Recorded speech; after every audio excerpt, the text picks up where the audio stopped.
喜府，这里是全台湾有机农场覆盖率最高的乡镇哦。你们知道农场有趣的地方在哪里吗？那就是随着四季的变化，都可以有不同样的农务活动可以体验哦。小哥，你要在做乜嘅？摘檸檬，又係檸檬誒，我手嚟行睇了就快嚟用啊！四季檸檬。咁你嘅你要拿來做乜嘅咧？人家就話等下我就要學嘅意大利風，等下人家就要學嘅搞紅糖，搞出來，然後做蜂蜜檸檬醋。现在正是雷梦的产季，不过老板说我来的很是时候，因为现在不只是雷梦开出嘅季节。桶棚产的蓬桶也正好到了可以采收的量喽。啊，等桶棚我现在好紧張哦。亞洲，你要打開嗎？打開會飛出來嗎？唔會有哈，等一下，不要緊張哦，不要緊張哦。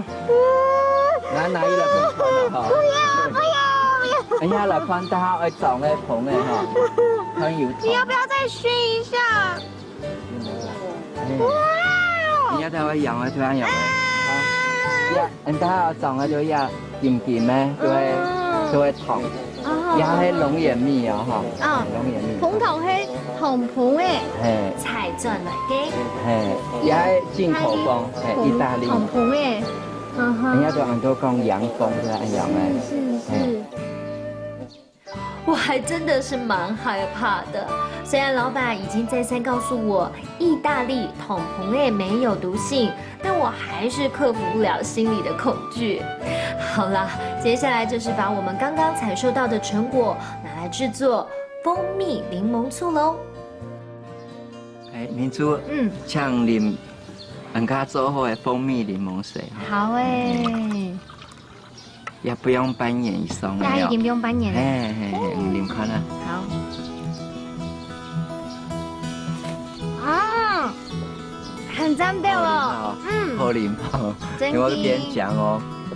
然后淋了就会打包。好，没问题，送你。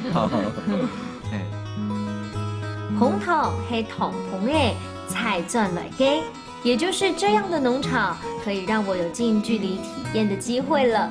小朋友在路上看到桶棚记得还是要离远一点哦。